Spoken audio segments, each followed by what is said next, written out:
O ex-governador Beto Richa e a mulher dele, Fernanda Richa, devem ser ouvidos amanhã pelo GAECO. Eles foram presos há 3 dias numa investigação que apura desvios de recursos no programa de recuperação de estradas rurais.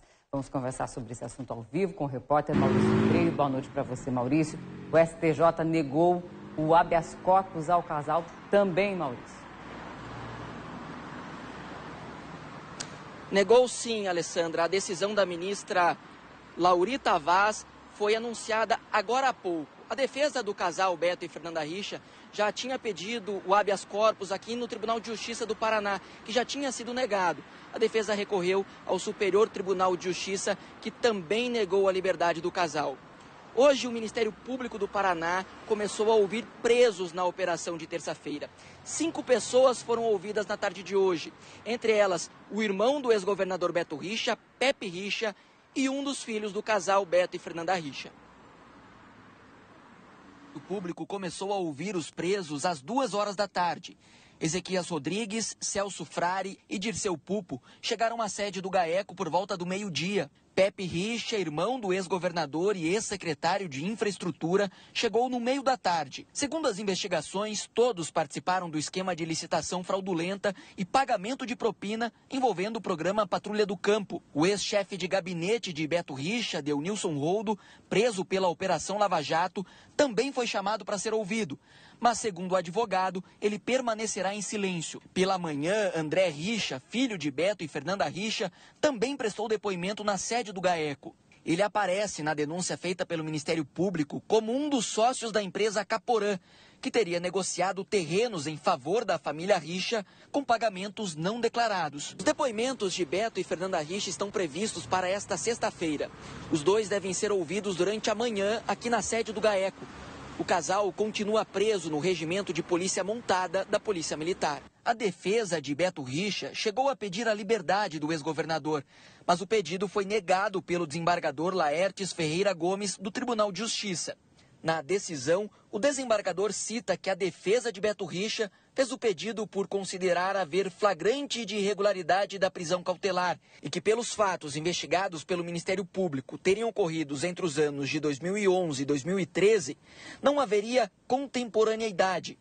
A defesa alegou ainda que, por Beto Richa não estar mais ocupando o cargo público, não existiria a possibilidade de interferência nas investigações. O desembargador negou o habeas corpus, dizendo que não verificou qualquer constrangimento ilegal, não autorizando a concessão de medida liminar, e que os requisitos de prisão temporária se encontram presentes, se referindo à denúncia do MP. O desembargador diz ainda que há na denúncia elementos capazes de apontar que os investigados se associaram para construir organização criminosa e hierarquizada, e que, em liberdade, os investigados poderiam fraudar documentos para conferir aparência de legalidade aos procedimentos irregulares investigados.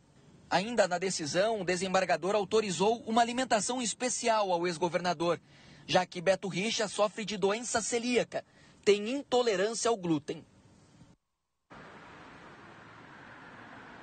Também foi ouvido hoje o Aldair Petri, que era do Departamento de Estradas e Rodagem. Amanhã, além de Beto e Fernanda, também devem prestar depoimento aqui no GAECO o André Bandeira e o Edson Casagrande, que são da empresa Terra Brasil, uma das empresas que teria sido beneficiada no esquema de corrupção denunciado pelo Ministério Público aqui do Paraná na operação de terça-feira. Edson Casagrande, empresário, se apresentou aqui no GAECO, ele estava foragido e se apresentou aqui na sede do Ministério Público agora no final da tarde.